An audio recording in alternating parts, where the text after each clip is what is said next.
184 straight days of Clippers talk.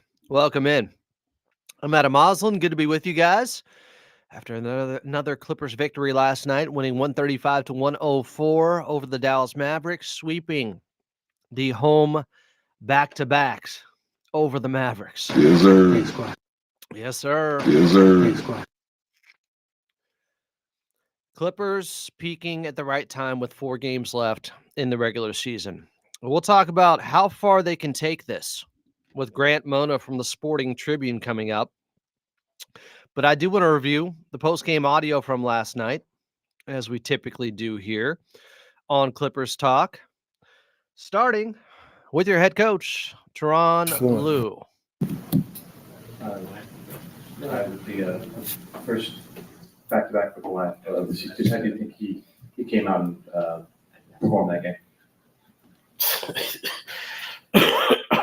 Coach Lue almost started laughing. I think because Kawhi was that good. 29 points in 25 minutes. I think he performed pretty well.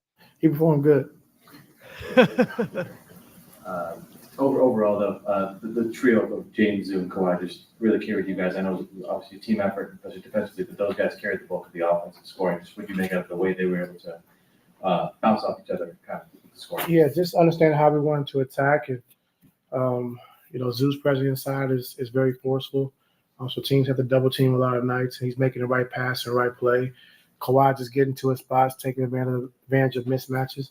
And James just reading the game, And so, it's going to be different, like I said, every night. But, those 3 guys were really good tonight. And so just having a, professional win, to come out in the second night of a back-to-back and play the way we did, was pretty impressive. So when you played the Mavs back in 21, you introduced it to the band for Josh Ryan. And how much of that still stayed with you as far as your offensive philosophy and play certain teams? Yeah, we touch the paint. We know we're a different team. When you get into the paint, teams are collapsing, over-helping. We're getting threes. If not, we get into the basket to the free throw line. And so just, getting to the paint, and when we do that, everyone eats. So we understand that. And so that's been our philosophy, like you said, since I've been here. Yeah, I'd say they got in the paint last night. 80 points in the paint for the Clippers. That would be a season high. You look at the Dallas team, especially how they started. Like, they have positional size, especially at the four. That's what we talked about before the game. I think the small – Dinwiddie's 6'6". Yeah. And then Clay's 6'6", and then you have PJ who's 6'8". They have a big unit, And so going into the game, I thought rebounding would be a factor, which it really didn't hurt us until the end of the first half where they got, I think, 3 or 4 in one possession. But overall, I thought we did a decent job of, with a big lineup like that out there, just keep them off the glass and limiting them to only 10 offensive rebounds. What does it say that a team, it doesn't matter how big a team can line up, like you can still defend, rebound, and execute your offense, get to the paint, get to the rim effectively, regardless of size? Yeah, just taking advantage of how they're playing us, taking advantage of, what we have the advantage in, whether it's pick and roll, whether it's post-ups, whether it's ISOs, and just, playing the game and making the right play, And so, with Kawhi being back and like I say, James playing, at a high level along with Zoo, we understand how we want to attack teams and how we want to play on a nightly basis, no matter how we're being defended. When you look at the shot distribution and the big 3 for the Clippers last night, Kawhi, 19 shots. James Harden, 19. Ivica Zubac, 11. Norman Powell, 13. He had another off game, and that's really the missing ingredient right now. We'll get into more on that. What's going on with Norman Powell and trying to fit back in with a team that now has Kawhi playing at this high of a level. How can Norm still eat out there? But 29 from Kawhi, 25 and 10 from Ivica Zubac, who doesn't miss a shot, 29 and 14 assists from James Harden. You get production like that from your main guys, yeah, you become very difficult to beat. Coach, it seems like the team's really hit their stride offensively. It seems like you guys are playing a lot faster in a transition. Rather James on the floor, rather Ben, they're finding guys in transition, semi-transition. What is it about your guys that has really started clicking? I know obviously Kawhi's getting his legs under Norm, coming back from Andrew James doing what he does, but the others, they're seeming like you guys are playing with a certain pace now. At the beginning of the season, you said you don't like the way your offense was going, so your defense is carrying, but it seems like offensively you guys are really starting to hit your stride. What have you seen lately over the last month or so? Getting Kawhi back, and playing more minutes. And then just getting our whole team, like I said, being pushing the pace. Bogey has been great off the bench, along with, DJ. It's been a total team effort. And then just getting our whole team back and like playing together and understanding who we are, And so, I knew once Kawhi got back to being himself, I knew we'd be able to score the basketball. But we still got to have that defensive mentality, every single night. That's what's going to carry us. Because we know we're going to be able to score the basketball.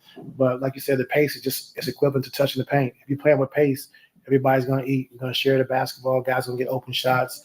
And that's how we got to play, So I think we're finally understanding who we are. We're getting it down now that we're healthy. And we just got to keep it going. For those that didn't understand how good this Clippers team could be on the offensive end, it's rather simple. It just took a healthy Kawhi. Like, it's what I was saying back in November. If they can be this good defensively, get Kawhi back healthy and looking like last year's version, then they're going to be a top 10 offense. And they've been better than that as of late. But the turnovers are way down. I expected that when Kawhi came back. I expected them to perform at this high of a level offensively. It matters. People judging this team too harshly, I think, for a time when Kawhi still was on a minutes restriction, when he just wasn't as engaged on both ends the way he is now, makes all the difference in the world. They have a top 10, top 5 player now in Kawhi Leonard, and he's playing back-to-backs, by the way. Earlier you mentioned James' ability to read the game. Tonight you had 14 assists, but as you mentioned, like the reads that he was making, throwing guys into open spaces near the rim. Is this one of the best passing games you've seen out of him since you've had him on the team in the last 18 months? I mean, it's been a couple. It's been a few, where, he's just picking teams apart, and the biggest thing is like they're having 14 assists and only 2 turnovers. Like they're having 7 turnovers as a team. That's huge for us just to keep building on what we're trying to do.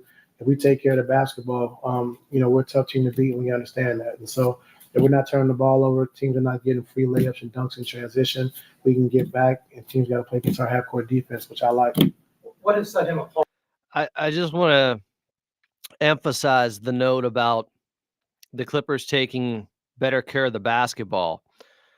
And to me, this is one of the biggest effects of having Kawhi Leonard back, because it takes the pressure off of James Harden having to do everything out there, having to bring the ball up all the time. Chris Dunn alleviates some of it. Bogey alleviates some of it. But if you look from the last 17 games with the Clippers, where they are 14-3 over that time, third fewest amount of turnovers per game at just 12.3. It's happening. That's why their offense has been ranked second during that time. It's not just their efficiency with making shots, it's getting more possessions. You're turning the ball over much less. That also helps your defense without as many live ball turnovers. That is a huge deal with this team. Remember, we were talking about them turning it over 16 times per game, and people were like, oh, are they really going to be able to change this as the season goes along? Is that their fatal flaw? I kept saying, guys, when Kawhi comes back, I expect the turnovers to go down significantly, the offense to get much better. And it has. Or from other players that you've had as far as passing, because Coach LeBron, is there any comparison between the two in terms of the way that they've been able to read the game? Yeah, I mean, making the right play, making the right read, and making guys better. That's what great players do, and that's what he's been able to do. Yeah, you compare James Harden to LeBron there. Hey, Coach. So Coach starts talking about Cam Christie, Max Christie out there playing, but I want to move ahead here to Ivica Zubac's post game after he went 11 for 11 from the field. It is a franchise record most shots taken without a miss in the history of the Clippers franchise by Ivica Zubac. He also set a new career high for 11 straight double-doubles. That number 11 really sticking out here. 11 straight games with a double-double for Ivica Zubac. But overall last night, dominant, 25-10, and he was the better player against Anthony Davis, against Derek Lively. It is not hyperbole. It is not bias. It is Ivica Zubac just doing what he's been doing for months now. Here he was post-game. At a high level. So I guess we'll start with your game, 25-10, perfect, and those turnovers, I believe that was a stat. I feel like we've been hyping you up all season. You've been playing really well, but what can you say about that line in your game tonight? Yeah, I knew I didn't have any misses, but I didn't know. No one ever did it before, but it's fun, man. Going out there competing every night. Teammates looking for me, trusting me with the ball, throwing it to me, and we're winning too. So it's been a lot of fun lately. Jay, talking with Jay and Amir, they are trying to prepare you for the fact that you're not nobody's no secret anymore. Yeah. You had to catch and shoot, maybe another shot, like 10 feet from the basket. Like, what are they trying to prepare you for as teams? Yeah, Zoo hit a jumper in that game. Teams know what you're capable of offensively.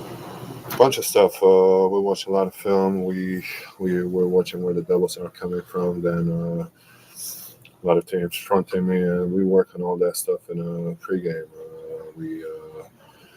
Jay's really, we're not we don't do one thing only. Like every day, he's looking for a way to find something else to work on to get better at, like facing up in the post. When teams are doubling, just facing up and seeing where the double is coming from. It's easier to attack. When teams are fronting me, to hold try to wedge the guy up, so I create more space so they can throw it over the top. And him, Jay and Amir, they've been doing a hell of a job preparing me for every game in the bit, differently. Some teams are gonna show different defenses, and they prepare me for each game different, and couldn't do all this without them. One of the things that Ty keeps mentioning is that you guys, nobody's getting upset with minutes, nobody's getting upset with shots. Like, everybody is really bought in. You've been a guy who at different points in your career, weren't playing 4-quarter minutes, weren't getting a lot of touches. Like, how challenging is that? And then how unique is it for a group like the one you guys have right now to be as bought in as they are? It's challenging, man. All these guys were stars at some point in their basketball journey, high school, college, or NBA, but and everyone got an ego. But this team is really special, man. Bunch of guys who want to see each other do well, who are cheering for each other, and no one's pouting, no one's unhappy, no one's whatever. Everyone's whatever the job is, or whatever gets the job done, whatever gets us a win. Guys will do it, and they're not going to complain about it. Zoo talking about the level of buy-in with this squad. You can see it out there. They're all rooting for each other. The chemistry has been spectacular. Everything just peaking right now. With Kawhi, I know the back-to-back talk is probably more on our side, but what did you make of how he looked today, and how he's kind of appeared to just ramp up his play over the last couple of weeks? Looked great.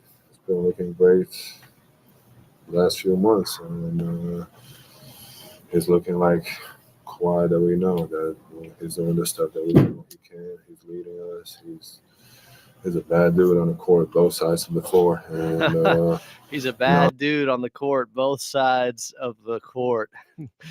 Big dude talking about Kawhi. I was happy to see him, play back to back. It's been a long journey for him, but he worked his tail off, and it's good to see him on the back to back. Zoo, you've been getting more and more notoriety as the season's gone along, especially compared to past few years. Is that strange to you? Like, all of a sudden, all this attention is now just on you all the time compared to what it used to be? Yeah, for sure. For sure. It's different. It's different on and off the court, and I guess it comes with it. I'm trying to do whatever helps us get a win, and whatever it is, I do it. How's it different off the court? Huh? How's it different off the court? You see me on the ESPN the other day. You see me on ESPN the other day. How's it different off the court? You see me on the ESPN the other day.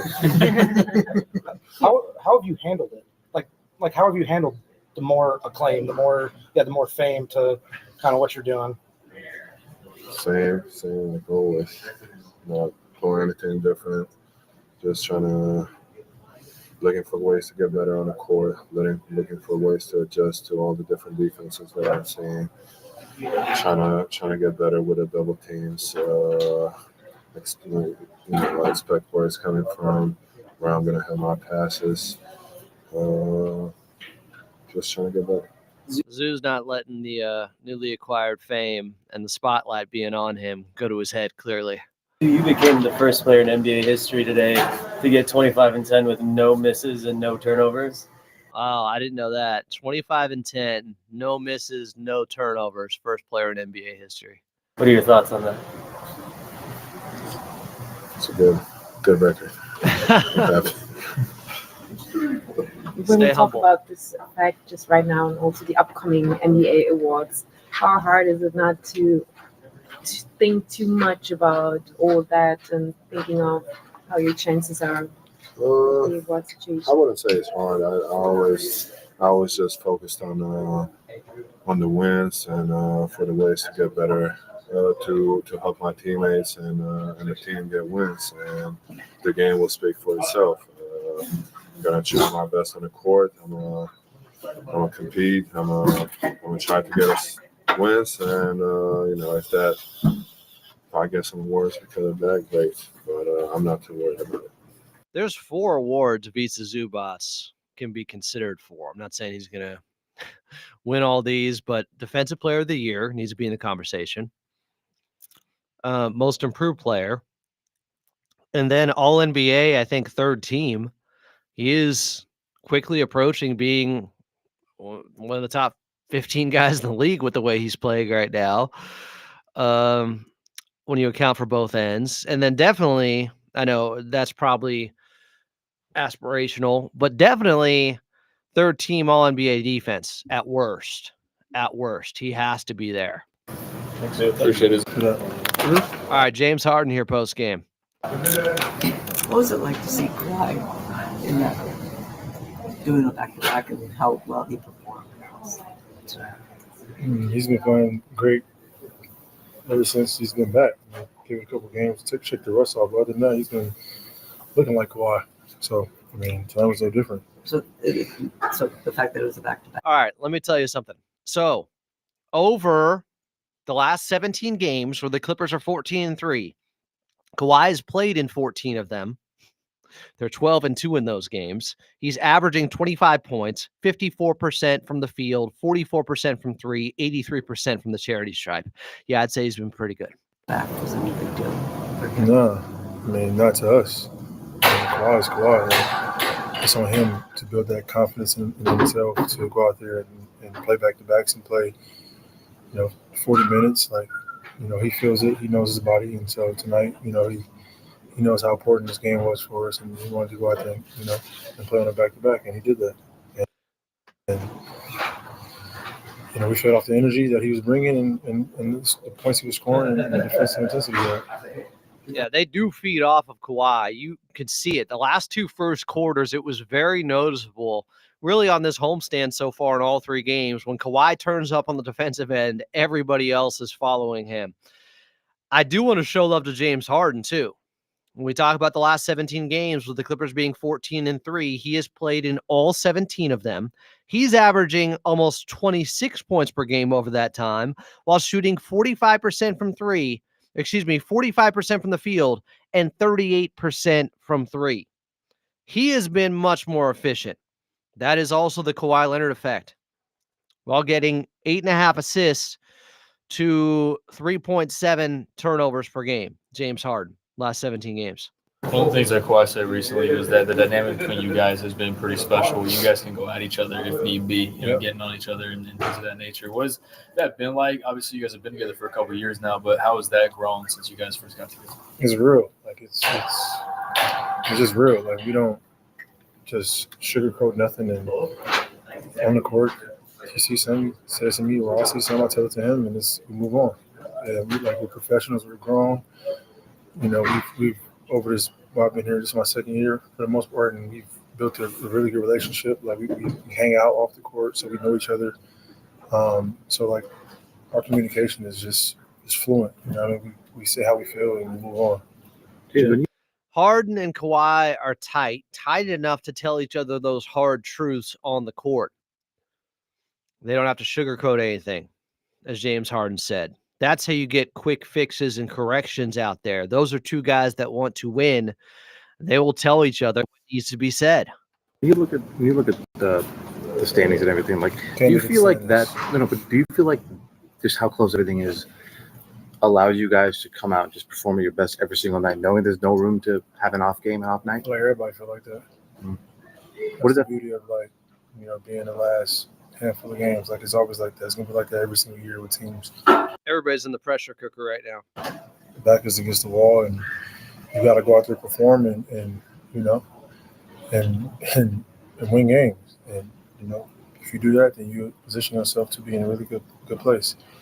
If you don't, then end up being an 8th seed and having a plan to play in, and who else knows what's going on. So for us, I think it's just play well, and I think good things happen for us. James, when you look at how you guys are playing over this stretch, beyond just the record and the wins and the losses, like on both ends of the floor, the way that you guys are getting after it, how do you compare this to last year around this time as you guys were gearing up for the playoffs? It's just different. It's just different team. Listen closely here. Do you feel the way that you guys are playing? How does it feel on the court? Like, because you guys look incredible on the court on both ends of the floor. Like, well, thank you. Sorry, but why? Thank you. It's just different. It's a different team. Like we got guys that knows their role and know what they're supposed to be doing, consistently on a night-to-night basis, like from the beginning of the season. You know what I mean? So it's a different team. What do you feel like makes it different this year as opposed to last year? Personnel. I mean, you guys know, the players that we had last year. So, it's just a different team. I don't think that was necessarily shade at Russ or Paul George. It's a statement of fact. It's a different team. What do you feel like makes it different this year as opposed to last year? Personnel. I mean, you guys know, the players that we had last year. So, it's just a different team. He said it's a different team multiple times. I mean, it's the only way to explain it. It's a new year, different team, different roster, different personnel. I don't think that's necessarily taking shots at guys who were here. There was a moment in the second half where you guys got to stop. You kind of accelerated and slowed down. Everybody kind of stopped around you, and you figured out a way to get like a perfect and one basket. What kind of goes through your eyes as like the orchestrator of the team and just the point guard to know what to make, like what right play to make at the right time? Because it all happens really quickly from the outside eye. It's a good question. I just got the decision making. That has to happen throughout the course of an NBA game is very quick. So for me, I think I'm just so comfortable, being in that decision making, position to where it happens fast. And I'm not right, a lot of times. I turn the basketball over, I make wrong decisions, but more times than not, I'm gonna make the right decision. Whether it's me being aggressive or making the right pass. So, now and scoring the basketball. So if I'm scoring the basketball at a high clip and my decision making is on point, like you'll see stats like 30, 15, but sometimes I might have a couple of turnovers like last night. So more times than not, I try to make the right decision, and I think me being aggressive is going to help my decision making a lot easier because you see things different when you're aggressive instead of just so passive, on your heels. I really like that answer there, talking about being aggressive, but also I'm not always right. He had 4 turnovers Friday night against the Dallas Mavericks in the first quarter and then cleaned it up and just had 1 the final 3 quarters. But then last night, 14 assists to 2 turnovers. So He knows where he's had some flaws and where he's had some issues this season, but overall, I mean, James Harden, he has been their MVP. He has been their most important, impactful player this year because of the availability, running the offense, and just the consistency with getting them into their offense and initiating things. Last question. Perfect game with shooting wise, no turnovers, 25 and 10, and no turnovers. He talked, on ESPN the other day about how much he's wanted to play with a pick and roll ball handler like you, and how much you've helped him. Yep. What has that? I mean, obviously it's been almost 2 years now. But how is that evolution? And are there still levels to that to go? Like, what does that look like? It's only been almost 2 years. Like what I did with Clint, it was 5-6 years, and Zoo was way more skilled offensively than Clint. You know what I mean? No lies detected. And Zoo was way more skilled offensively than Clint. You know what I mean? But like the understanding of knowing what to do each possession, whether it's a switch, whether it's a pick and roll. Like one play, I remember I came off a pick and roll, I snaked it. I don't know how. I think Katie failed or something, and Anthony Davis ended up on me. He had a small moment. He was ducking in for like 2 seconds, and then I look at him and he cleared the paint and then he ducked right back and I threw him the ball. He got an L1. Like that right there is just like chemistry that you need just time to build. So, and next year is gonna be even better to where it's like it's gonna be flawless. So I'm just happy and love the work that he's put in and the understanding that we have for each other. And he caught a lob today, but that's not even like I'm getting to the rim to where it's like it's not even a lob. So if he was able to jump a little bit higher, 10 more points. Next year it's going to be flawless, he said, talking about the connection with him and Ivica Zubac. I love the way James Harden views the game and how he sees everything through the lens of efficiency. How can we be more efficient every offensive possession out there? But building up that chemistry with Ivica Zubac and that play he talked about where, Chris Dunn slipped to the floor. Ivica Zubac left the paint, then came back in. James Harden found him. That is chemistry. All right, before we show off our chemistry with Grant Mona of the Sporting Tribune, let's hear from Kawhi postgame. That you are strong enough to play on these secondized back-to-backs and play the minutes that you're playing, produce that where you are, and keep that sustainable. Just how I'm feeling, really. The confidence is always there when I step on the floor. And damn, the confidence is always there when I step on the floor. It's just, Kawhi's got some weight to his words. That's the 2-time champion. Everything's been going well. So, and, we had discussions and we all thought it was a good time to play. Ty pregame said you kind of been bugging medical for a while to let you play in back-to-backs. Mm-hmm. What did you say this time to convince him? I love that question from Justin Russo. Just like I said, it's just about listening to them and about their scenarios and how they calculate things and then just me listening, not trying to be a superhero and just trying to stay healthy. Really, that's my number one goal. Like I always said for this year, is coming out of this season healthy. Is this a hurdle you felt you needed to personally cross? Say that again. Is this a hurdle you felt you personally needed to get over? No. One of the things that you talked Quick answer there from Kawhi. Is this a hurdle you felt like you needed to personally get over playing on the back-to-back? No. Is this a hurdle you felt you personally needed to get over? No. One of the things that you've talked about in recent seasons is that championship teams have a certain feel, there's certain habits that they have during the course of the regular season. Obviously, having won 2 titles and 2 finals MVPs, do you feel like this particular group, the run that you've been on, are displaying those championship habits? Yeah, at times.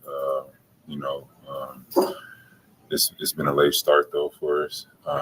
Right now, we have to get in the playoffs to even think about the championship run, and that's the goal now. And we got to see what happens. It's no run without being in the playoffs. Hey, facts. It's no run without being in the playoffs. First of all, step one. Do you feel like you're getting stronger in certain specific areas that you feel like you needed to be? I don't think that way. It's all about me feeling good, and like I said before I came back, I felt good, and I felt like I was moving well, and just that's how I'm feeling day after day. I'm not thinking like, oh, food is strong or something like that. It's not my mindset, and I don't think that way. James was talking about how he and Zoo's relationship and development on the court, the chemistry has evolved over the years. Only been 2 years, but like how have you seen that both when you shared the court with them and from the sidelines? Obviously they've been playing great all year. They are in the pick and roll a lot during the game. And James, being a Hall of Fame player, and Zoo, be able to be a starter and get the minutes that he's been playing and how he's been progressing. It's only right that they have chemistry and that they're talking on and off the floor. They have to figure out the best situations to make each other great in scenarios, and they've been doing that. Would you say it's kind of helpful to go as underdogs into the playoffs? And thinking back then that Toronto Raptors was no one believing that you guys can make it possible. Not for me. I mean, any NBA team that's out there, or whoever you're playing against, if you're the number 1 seed, number 8 seed, they're trying to win the game. And nobody's thinking about underdog. It's like a media thing. There's nothing like that. I don't believe me being number 1 seed or being in the positions I've been in here. We don't never feel that type of way. You guys have a back-to-back coming up here on Tuesday, Wednesday against San Antonio, Houston. Do you feel like you'll be playing both of those? Do you want to play both of those, or do you need to? Good question, Tamer. We'll see when that time comes. I'm about to focus on this win tonight and get some treatment and see how it goes the next few days. I just play him against Houston. They should be able to beat San Antonio without him. Did you see Zoo's appearance on ESPN? I did not. And just, what do you think about him being on ESPN, knowing where he was when you first got to him? I don't think nothing of it. I don't watch Sports Center or any of that. I think I got to use that as a soundbite. Watch Sports Center or any of that. I believe him. But whatever he feels, I'm happy for him. I don't know what he was on there for. I know obviously he's an NBA basketball player. He's been playing great. That's why. But I don't know what the topic was or anything. So. How have you seen him handle some of the extra attention that he's gotten? He's talking about both on and off the court. He's gotten a lot of attention. How do you think he's handled all that? Great. You know what I mean? He's voicing his opinion on and off the floor during practices or games, and he's still showing up and he wants to play great. So, that's how you handle it. He's not really taking it to his head so much. Appreciate it. All right, there was Kawhi post game after last night's Clippers victory, 135-104. You can see the highlights on SportsCenter, but Kawhi won't be watching them. All right, join the show now is the man, our friend, Grant Mona from the Sporting Tribune. Some call him Goat Mona. Follow him at GMona46 on X. Grant, thanks for being here on Clippers Talk. How you been? What's up, guys? It's, usually Adam, first of all, thank you for having me on. It's been, I think, since the off season, since I've been on the live YouTube version of this. We usually do this at the games, so it's good to see you over digital. I don't even know how you say it, but it's good to see you. Obviously, we're at an awesome point in Clippers basketball, so you brought me on at one of the most critical times of the season, but it's good to see you, chat. Be nice to us. I know I say this when I'm on your show live, but chat, I can see you now. So be nice to us. Thank you for the comment. Nice hat, Mr. Mona. Actually, quick thing about that. This hat, as soon as the Clippers rebrand was announced, I was like, I need something from the store, and this was the only hat there, so I got it. So thank you for the kind words, but it's great to see you, Adam. You chose wisely with that hat. I said, as soon as the Clippers win 14 of 17, I'm having Grant Mona on. I have to. That's the time. That was the That'll number. be the perfect time.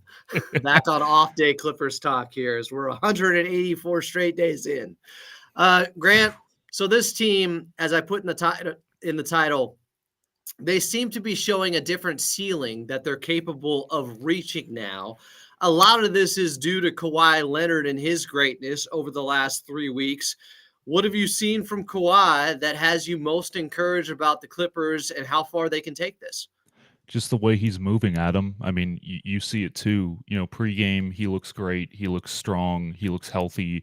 During the games, his handle got tighter. I know everyone's talking about it on social media, but it feels like his handle is as tight as ever. And you look at that, you look at the way he's moving up and down the court, not just offensively, but defensively. He is shifting his feet. He's moving his feet very well. Even in transition, like he's had a few like Rams touchdown passes from Harden over the past couple weeks. And every time that ball's up there, I'm like, okay, please be careful, please be careful, please be careful. And it always ends up in a Kawhi dunk or a Kawhi finish. And it just looks like he is very confident in his movement. He is very strong with his movement. There was a possession last night where he just caught the ball, went to work, and it was strong and it was quick against Caleb Martin. And possessions like that just have me thinking, like, at this point last year, Adam, if we look at where he was around January and February when he had that dunk over the entire Celtics organization in January, that was like where he was, I would say, feeling at his peak level, right? That's when the Clippers were peaking. And if you kind of adjust that to where we're at now, that's kind of where we're at right now, because again, he started the season this year in January, right? He didn't start in October. So you're seeing that version of Kawhi, and I keep saying this on all of my shows, is that we're seeing his peak at the exact right time that the Clippers front office wanted to see it. And obviously we want to see it in April, May, and June if they get that far, but right now is where you want to see peak Kawhi, and they're getting that right now. I think they're in the last 12 games, I think I have the stat here, but Kawhi is 20 plus points in all of those last 12 games, 26.2 a game, 7.2 rebounds, Adam. Like, that's a big thing. He's rebounding. He's getting into the paint. He's getting to the glass, which is a really good sign for his health. And the 2 steals, like the defensive part of this. You added Kawhi Leonard, guys, to an already top 3 defense in the league, a team that is anchored by Ivica Zubac. I'm going to try to put up the shirt here because I have the Zoo for DPOY shirt. But you have Chris Dunn, Derek Jones Jr. You added Kawhi Leonard to that. So all systems go right now, and you're just seeing why they waited to have Kawhi Leonard play in January until now, as opposed to starting in October. And you mentioned him and what he's done the last 12 games. I believe the efficiency numbers are 57, 52, 92 shooting splits. And that's basically what he was at for that 30-game stretch when he set the all-time efficiency record last season over a 30-game stretch. The shooting splits look identical. He's moving just like he was last year now. I remember when he first came back, he was hesitant at times in transition for some of those more athletic plays when he had to show more explosiveness. And as you brought up, him getting those long outlet touchdown passes from James Harden, like, now he's finishing with authority. He has more confidence in his body out there. But I think it feels like intelligent design with him being at this level with 4 games left before the play-in or before the playoffs start. It all seems to be peaking and heading in the right direction at the perfect time for this Clippers team. Like, they had just enough time to figure this out with Kawhi Leonard out there. So you look at the standings currently here, Grant, and we know there's a couple big games going on today. The Golden State Warriors taking on the Houston Rockets, the Lakers and Thunder. So go Thunder, go Houston Rockets until they see the Clippers on Wednesday, and then we're rooting against them. But is this team in a situation where you think they're going to have to win out to stay out of the play-in? Because if they do win the next 4, they will be out of the play-in. Is that possible? What chance do you put on that? I do think it's very possible.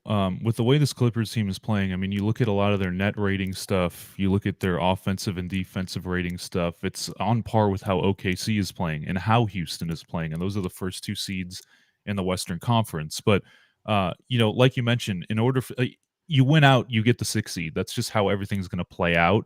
But really, they're not even out of question for even the 4 seed, honestly. Like, there are so many scenarios. Like, there's so much going on right now, because you got to think the Golden State Warriors are on a 5-game winning streak. The Minnesota Timberwolves are on a 5-game winning streak. The Grizzlies look kind of like they got their swagger back. We will see how it plays out against the Wolves, because the Grizzlies do play the Timberwolves here this week, but they've won 2 in a row. So as it stands, like, nobody's really giving you help if you're the Clippers. Like, we were watching the games pregame, and it's like Anthony Edwards hits this unbelievable wing 3 to give them the win over the Pistons, and the Pistons got Cade back. So you're thinking, okay, they didn't help you. The Grizzlies get a win against the Heat where the ball just falls in after Ja Morant makes that buzzer beater. So the Clippers are really not getting any help here. The one team that is really kind of sliding right now is Denver. And, that's kind of crazy to me, because I thought Denver would be playing a lot much better basketball going into the playoffs, but they've lost 3 in a row. So honestly, Adam, like, there's so many different tie situations here, because it's not just the tiebreaker, it's also a conference record and division record, and there's so many different layers to this, to where the Clippers, if the Grizzlies win both of the games, so if they win against Minnesota, if they win against Memphis, and then the Clippers win at Golden State, and this is assuming that the Clippers take care of Houston and San Antonio, the Clippers would be the 4 seed, the Wolves would be the 5 seed, the Grizzlies would be 6, Golden State would be 7, and Denver would fall all the way to 8th. So again, there are so many different scenarios here. And I think, Adam, what I'm trying to say here is that it is possible for the Clippers to be out of the play-in, but with the way teams are playing around them, I'm just telling fans and everyone listening, don't be surprised if they end up 7. And even in that scenario, Adam, if they do finish at 7 or 8, I have kind of the utmost confidence that they'll play very well in that game. You never want to be in an elimination game scenario, but if you do get there with the way the Clippers are playing, I think I'd give them the benefit of the doubt. Yeah, if they ended up 7th and got a home game and into a dome against the Memphis Grizzlies, I wouldn't hate that. And then you win and you get the 2 seed, which is likely going to be the Houston Rockets at this point. Right. We'll see. It is a fluid situation right now. What do you think the ideal matchup for the Clippers is in a 7-game series? It has to be Houston. If you're going to go the 2-7 route, I know that the Lakers beat the Clippers twice at Crypto.com Arena about a month ago, but I just do feel like the Clippers have the personnel to match up with the Lakers. Obviously, you never want to go against Luka Doncic in a playoff series, because we've gone down that route many times. And obviously, when you get Luka and LeBron together in a playoff scenario, that is not ideal. But at this point, and I think the players share the sentiment, Adam, from the times that we talk to them, is that they're watching the standings, but they realize, and you guys just listen to all the post-game stuff, they realize that they have to take care of business themselves before they worry about everything else. Because if you don't win your games, what does it matter about what everyone else is doing? And I think that's a really good mindset to have. I mean, you just heard Kawhi say, we got to get to the playoffs first. It's not like championship or we're thinking about a championship right now. We got to get to the playoffs. So obviously Houston would be a good draw. I don't think you're going to draw Memphis at this point unless it's in the play-in game. That would obviously be a great matchup for them. They've done very well against Memphis this year. Golden State is a bad matchup. I think Minnesota, we've seen Minnesota be a very bad matchup for the Clippers, not just this year, but over the past 3-4 years. So it's not my takeaway here is that it's not going to be easy, but if you can get to that 2-7 matchup, if you can get to a 3-6, I think that's pretty ideal. But Adam, I was going to ask you this, because I was talking with Justin Rousseau, who's been on the show, and you guys know very well, if Denver is obviously nobody's a good matchup, but how you think the Clippers would match up with Denver if, say, it is a 4-5 or a 3-6. What do you think about that? I think, excuse me, I think I prefer it over the Lakers slightly. Okay. Only because you mentioned Denver sliding, and I think they're going to win later tonight against Indiana at home and start to right the ship. But they have had some injury concerns. Aaron Gordon has missed time this season. Jamal Murray has missed time as of late. But Jamal Murray is a different beast in a playoff series. So judging him off of the regular season usually doesn't bode well. And they still worry me, of course, just because of Jokic. He drops that 60-point triple-double the other night, and it's like that's who you want to see in a 7-game series when you know he's going to average 42 minutes per game or somewhere around there, makes it really hard. But Ivica Zubac has been, on paper, the best defender against Nikola Jokic over the last 5 years and has given him the most trouble. But what happens if he gets into foul trouble? Then what are you doing? Drew Eubanks had a nice game on Friday night, actually, against Dallas. But if they're trying Ben Simmons, Kawhi, Batum out there with some small ball and trying to get by against Jokic during those minutes, that could be problematic. There aren't a lot of good options. Even Houston, to me, is dangerous because I think they're a year ahead of where they thought they would be. So they could feel like a team that's loose and is playing with house money. And then you have a lot of guys who just never been in a playoff situation before. And you can say, well, that inexperience could hurt them. But it also can help sometimes with young guys because they haven't been there before, because they don't understand the pressure, because they feel like, well, we're going to be doing this over the next 10 years because we have this big window here in Houston. And I don't know what Amen Thompson is going to look like, or Jalen Green, or Jabari Smith Jr. Like, they could be playoff risers. You just never know. That's dangerous. Ime Udoka is a really good coach in a 7-game series too. So it is a pick your poison situation, but I guess I'd want Denver before the Lakers slightly, only because what I worry about with the Lakers, and I talk about this all the time, Grant, is that they're going to keep pulling Ivica Zubac out to the perimeter on switches, and they're going to hunt that a ton. And that means, well, your great defensive anchor is being negated to some degree, and there's going to be driving lanes that open up. That's what I worry about. Also, you're not going to have as much of a home court advantage against the Lakers. Obviously, they're going to try to pack into a dome. So there aren't many good options, but I want to ask you, how far do you think this Clippers team could go? Let's just based upon how they played the last 17 games, the last month or so, where they're 14-3, and how good Kawhi looks, are they, as a lot of the national media is now picking them as a dark horse to come out of the West? Do you feel like that with this team? They have everything you need. They're a championship contender. They definitely are at this point. Now, in the middle of the season and before the season, I was talking with you here preseason and in the off season, and we were saying, I had them 6 through 9. Like, it's such a toss up. Like, I don't know what team I'm going to get. I don't know how many games Kawhi Leonard's going to play. But I always, in the back of my mind, I always felt like Kawhi Leonard was going to play a good portion of the season. I just thought that it would take a lot longer, and it did.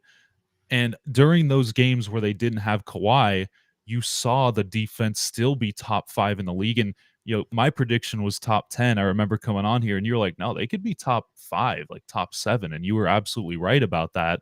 And, when you add Kawhi Leonard back to the lineup, there were always going to be questions about how he would look, first of all, and then how he would fit. I never had the issues of the fit. I think he was a hand in glove fit for this Clippers team, just with the way they played. But now when you're getting this version of Kawhi Leonard, where he is looking like the all-NBA guy that we saw last year. And yeah, that's right, guys. He was all-NBA last year, and he played 65-plus games last year. People forget about that. But he is looking like the prime version of Kawhi, obviously with high minutes now. So we're seeing that. My concern, Adam, was with this workload that Kawhi is having right now and with the high minutes, how is his body going to recover?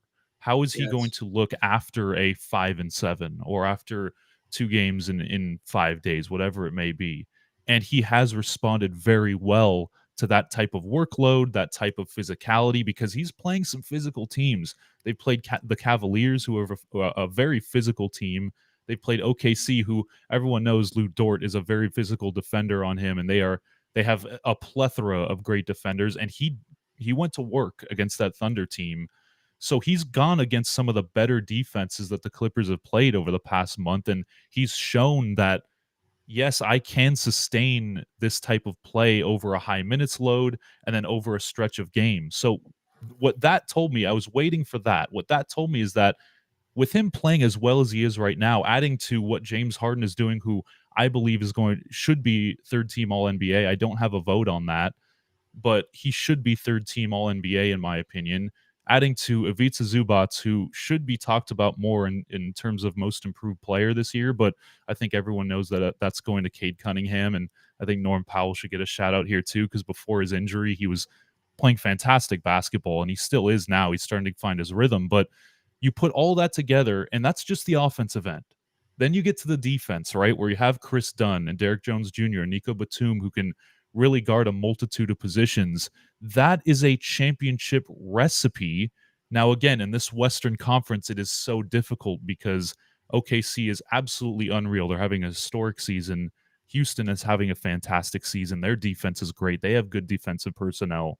Denver has Nikola Jokic. Like, you go down the list of Western Conference teams, and it's like, could I see the Clippers beating any one of them because of how great they defend?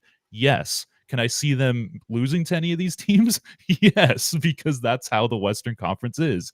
So to answer your question, can be a championship team if they are as they are now and whole and playing the way they are now, which I think they can get to if Kawhi's healthy, then yes, they can compete for a championship. But also, I want fans to realize that if they do lose in a first round matchup, if they do lose in the second round, that is possible. That is, I wouldn't say likely, but it is something that can happen. And we got to think, Adam, I always talk about this. I like to take a macro view of this. If I were to ask everybody in this chat, and I can see your guys' chats coming up here, on April 6th of 2025, if I asked everyone in July of 2024, hey, on April 6th, 2025, the Clippers would be 46-32. Kawhi Leonard would be playing at an All-NBA level. James Harden would be playing at an All-NBA level, and Ivica Zubac would take that leap that we were talking about, and they'd have a top 5 defense in the league. Would you guys take it, regardless of the standings, regardless of the result? And I guarantee you, everyone in this chat would be like, yes, sign me up. Where's the contract? I'm signing it now. So I understand that the expectations change as the season goes on and as you play.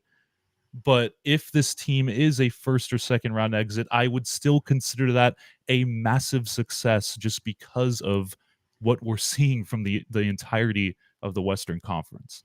Yeah, many frame this season as being a transitional year, a gap year. Oh, in 2 years, they're going to have all this money to play with, and they're just trying to get by right now. Well, in the meantime, Lawrence Frank got under the first apron while somehow putting together a team that we both believe can be a contender if things break their way in the playoffs. And that's really all you can ask for because things are so tight outside of the OKC Thunder, where I do think they probably haven't gotten enough respect for how good they have been. You mentioned them being historically great. Their defense in particular is incredible, and they likely have the MVP this season in SGA.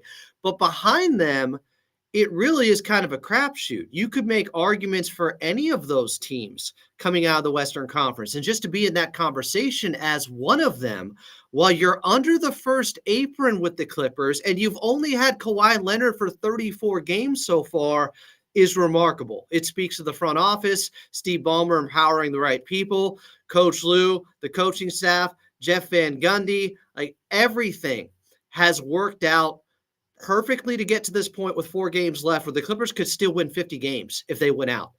And we were talking about what did Bill Simmons have them at over under 37, something like that. Yeah. Before He the had them season next started. to Portland, Adam. He had them next to Portland at the bottom of the West. Like, come on. And he wasn't alone. A lot of people felt like this Clippers team was going to be a very difficult year for them, but they built the right way, a foundational team that relies on their defense first and foremost. And then you get Kawhi Leonard back, and now they can have a top 10, top 5 offense to pair it with. And the last 17 games, they're number 2 in defensive rating, number 2 in offensive rating. They're right there with the best teams in the NBA.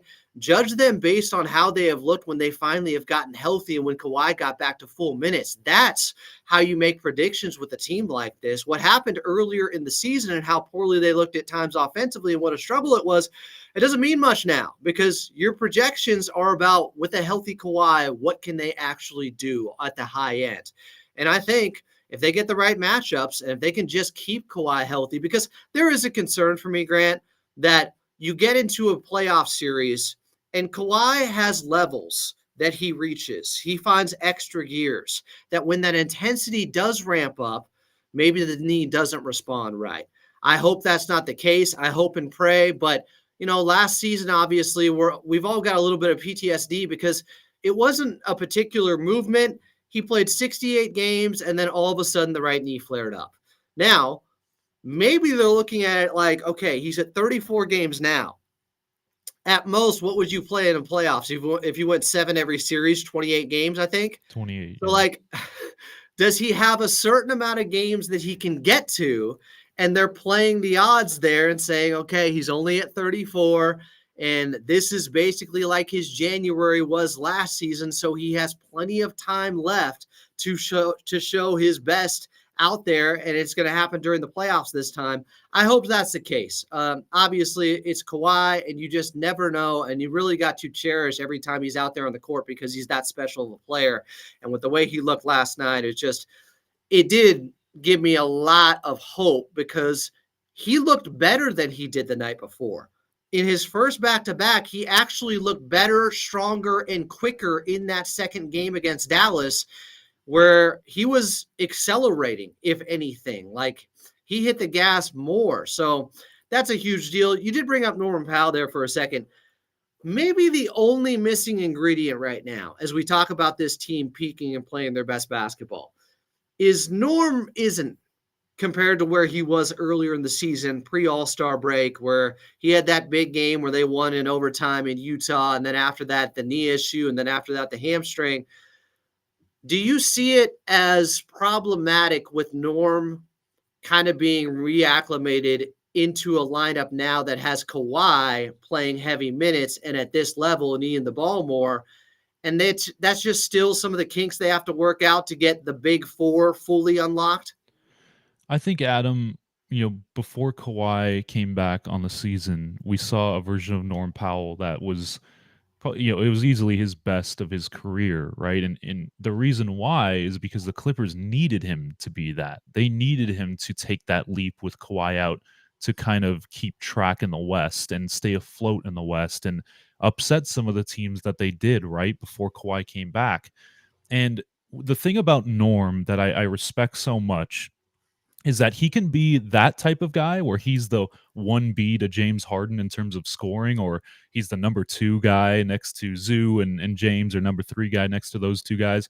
He can be that type of scorer, but also we've seen him be such an awesome 6th man of the year candidate in years past around essentially James Harden and Kawhi and Zoo last year, right? He was in the running for 6th man of the year last year because of how well he fit with those guys around them and even around Paul George, right? When they did have PG. So the fact that Norm can be so malleable and he can kind of conform to all these different types of situations and lineups, that's what makes him so valuable. And now you're seeing, you look at the box score and it's like, oh, he only had 8 points, 9 points, or 12 or 15, whatever it is. And you look at that compared to what he was doing before Kawhi got there, and even a little bit after Kawhi got there, and you're thinking, well, man, he's just fallen off so much. I don't think that's the case. I think it's just that it's kind of a pecking order right now, and obviously Kawhi is going to get a lot more touches. Obviously James Harden is going to get a lot, and Zoo has played himself into earning those touches. But not just that, but Bogdan Bogdanovic has been such an awesome pickup for the Clippers. I mean, he's shooting 50% plus from 3 over the past, month or so. I mean, he's been so awesome. Yeah. You put out the stat, he was 45 of 90 coming into last night. So, the fact that he is playing so well and he is looking like the best version of Bogdan Bogdanovic that we've seen in his career, or close to the peak bogey that we've seen, that does wonders for the offense as well. So, at this point, I'm not worried about Norman Powell because I know that he can play so well around the star players, the superstar players that you do have on the roster. But if one of those guys does go out, and God willing that doesn't happen, but just say somebody does, I have the confidence in Norm Powell that with more touches will come more offensive volume and more offensive production from him, because I know I've seen it it wasn't just like 2 weeks, Adam. We saw it for half of a season of Norm Powell carrying the offense at times next to James Harden and Zoo. So I'm not worried about Norm, and I think that a lot of people freak out because of the numbers, and you're seeing an 8-point game from him, but he still has the ability to hit open shots. He has the ability to create for himself and get to the rim. And I know his playmaking isn't there, but just the fact that you have another guy that can get 18 to 20 a night or 20 plus a night, in your back pocket, along with Bogey, around the stars. That is going to be huge for them. I'm not worried about his numbers right now. I'm just worried about his health. And if he's healthy, he can be an X factor for this Clippers team, because in a playoff scenario, when the court shrinks and you get into the half court, you need another guy that can kind of create for himself and get to the rim and score at will. So that's what Norm can be around the guys that they have right now. I think that's a great point with him being able to blend in and be different versions of himself. He can scale up or scale down the production based upon what they need out there. And there probably has been some over-analysis with what's going on with Norm. You look at his last 11 games. I mean, he's at 39% from three. It's like, I know it's not 42%, but he's still being efficient. And if the volume drops, but the efficiency doesn't, then I'm not really worried about it. I'm with you there. I think that makes a lot of sense. So how did you feel when you first heard Kawhi was going to play in the back-to-back, or you first heard the murmurs or thought it was a possibility after Friday night postgame when Coach Lue said he'd be reevaluated the next day? And how do you think they're going to treat him in the final back-to-back coming up on Tuesday, Wednesday? It was funny. We were talking with the players after the game on Friday, and we only got Zoo. I think it was just Zoo that talked to us, but Kawhi was there, and he told a few of our reporters, I'll get you tomorrow. And we're like, hold on a minute, it's a back-to-back tomorrow. Like, usually players don't talk if they're going to be out. And we didn't make too much of it. We're just kind of thinking to ourselves, like, oh, what does he mean by that? Does that mean he's going to play? And that's when the rumblings kind of started happening. And I posted this on my Twitter feed, or X, whatever you guys want to call it. And I posted the video of Kawhi walking out to do his pregame warmups. And my caption essentially was, every Clipper fan that knows this team knows what this means when Kawhi comes out to warm up. That means, we've gone through it after his ACL injury. Oh, we're on warm-up watch. We're trying to see if he's coming out to warm up. And he did come out to warm up, and that's usually a sign that he's going to play.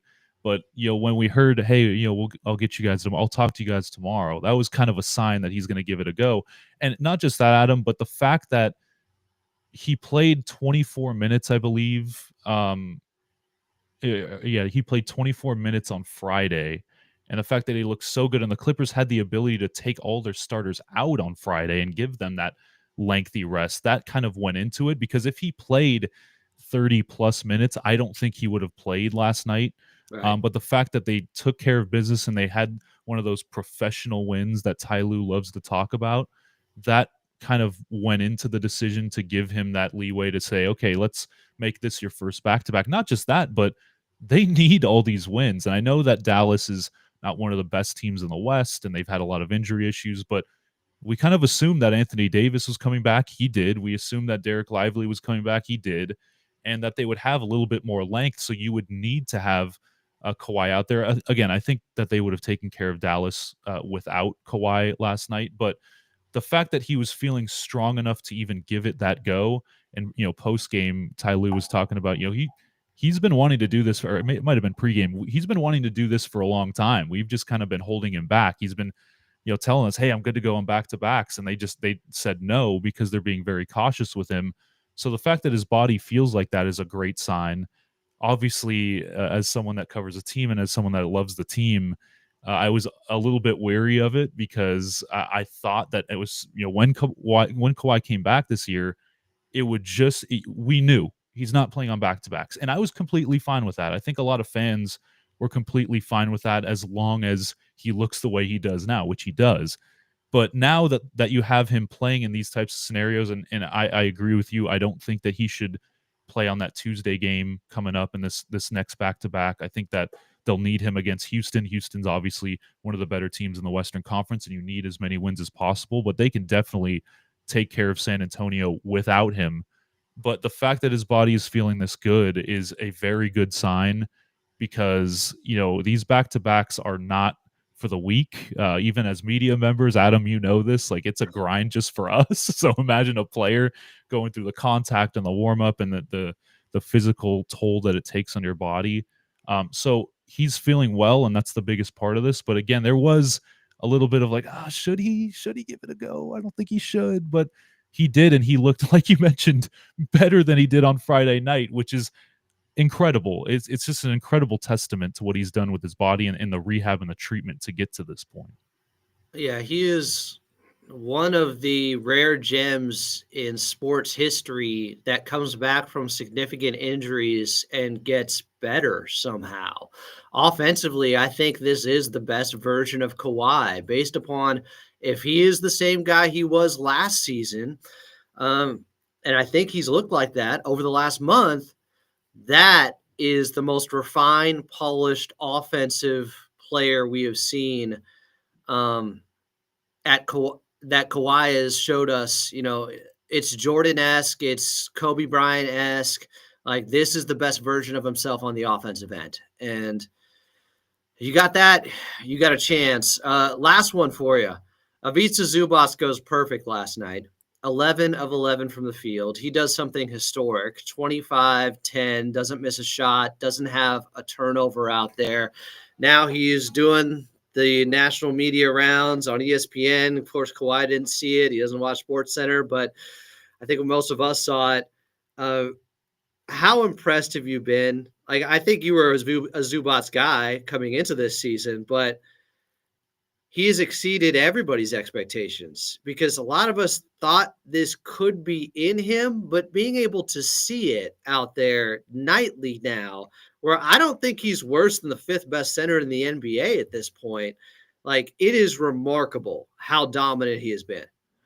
It is, and you and I both talked. I know I keep referencing this offseason thing because I want to give a barometer for people of like what our expectations were. And you and I were talking in the offseason, and we are like, what realistically is a leap for Ivica Zubac? And I believe like I had like 14 and 10. I think you were around 15 and 12 or something like that. And right now, as it stands, he's 16 and a half points per game, 12 and a half rebounds. Every stat you look at, even his assists have gone up a tick. The blocks are around the same, but his ability to be a defensive anchor for a top 5 defense in the league, top 3 defense at times in the league, that's a big part of this. But his offensive game, I mean, you can tell that he's just way more confident. He feels like he is one of the best players on the team and in the league, to be honest with you. Every time he gets the ball in that low post, in the paint, you can just tell that he knows exactly what he wants to do and against which opponent. And the fact that, Adam, you know this, he's doing it against some of the best centers in the league. Both times he's faced Anthony Davis, he's dominated him. And I know that Davis had 26, 27 points, but Zoo with 25 and 10, and he didn't even miss a shot against Anthony Davis and Derek Lively.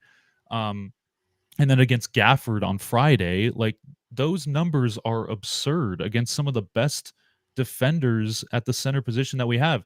He's doing it against Jaren Jackson Jr. multiple times. He did it against Evan Mobley. I mean, he's doing this not just against some regular centers that we see in this league, but against some of the league's best that you will see on all defensive teams, that you will see up for Defensive Player of the Year candidacy. And that part of his offensive game, his ability to use his left hand as his left hook, that was something that I feel like we saw a little bit in the postseason last year. We saw a little bit of that leap last year in the postseason where he did get to that, I believe, 16 or 14 and 12 average in the postseason in the first round against the Mavericks. And that's kind of what tipped us off to be like, okay, there could be something here where we see it over a good course of time, a good period of time. And the fact that Zoo has exceeded our expectations, even though we knew he would take a leap, like, that just goes to show not just, how good he has been, but his humbleness. Like, we always talk to him, and he's always like, I want to get better. I have things to work on. And, I know my standing in the league. I just want to keep improving. And that's a big trait from him. I think he gets a very bad whistle. I think he has one of the worst whistles at the center position in the league. I mean, just look at his arms on a day-to-day basis. He's scratched up and everything. And but dealing with the pressure of, okay, I need to take a leap for this team to be where they're at right now. And he lived up to that, and I think exceeded that. It just goes to show what Zoo did. And he took, I posted this clip. He talked to Brian Windhorst on his show, and he was essentially like, I never wanted to leave the Clippers. Like, I know I took that contract, and it seems like I was lowballed, but I just wanted to be here no matter what the price. I extended because I always want to play for Ty Lue, and I'm paraphrasing here, but I always want to play for Ty Lue. He brings the best out of us, and this organization is just good from top to bottom. I didn't care about going anywhere else. I know people say I could have got more money if I would have tested the open market, but Zoo is the longest tenured Clipper for a reason.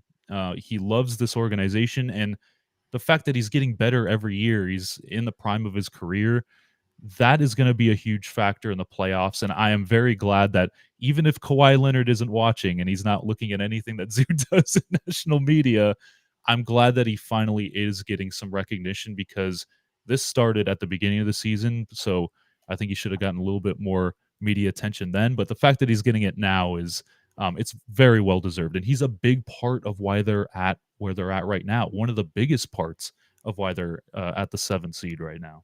Yeah, I think he has an argument for being their most valuable player this season, right there next to James Harden, because the two-way play of Ivica Zubac, it's just his availability to incredible year from so many guys. It's feeling almost like an embarrassment of riches the way we're talking about the Clippers right now, with how many standout performances we are seeing. And they're still in the play-in, yes, but they have an opportunity to get out of it. They win the next 4. They'll be out of it. We'll see what happens. Lakers up big right now in the Oklahoma City Thunder. I don't like seeing that, but they've been prone to some teams coming back on them as of late. So we'll see what happens. And then later tonight, Warriors taking on the Houston Rockets. Great perspective from Grant Mona at GMona48 is where you find him. Grant, tell people all the different platforms you're on and what the content is they can expect from you. Yeah, so I'm most active on Twitter/X. During the games, I will take you guys into a kind of a fan experience each game. You know, what you guys would want to see. I do a lot of video and audio on that during the games. I have a YouTube page at Money Mo Media. You guys can follow that if you're here on YouTube. And then I'm across the whole platforms at Money Mo Media on TikTok, so I post clips there, short form, if you guys prefer that. And I do my my journalism through the Sporting Tribune, so I post recap stories after every game there. So I kind of I put my fingers on each type of topic, each type of content. So I just wanted to say, Adam, thank you so much for having me on. All the people that have supported me. I mean, this year has been awesome, not just for me, but for the Clippers. And I am just very grateful for anyone that's in here that has watched any of my content. I try my best to give a fan's experience. And for those people that don't get the opportunity to go to these games and experience Into a Dome, I will try my best to give you guys that through video digitally. So I appreciate all the support so far. And we're not done yet, Adam. That's the biggest part of it. But thanks for having me on. The best is yet to come from the Clippers and Grant Mona here. I'm Adam Moslins. This has been 184 straight days of Clippers talk for you. For Grant Mona, I'm Adam Moslin. We will talk to you guys tomorrow.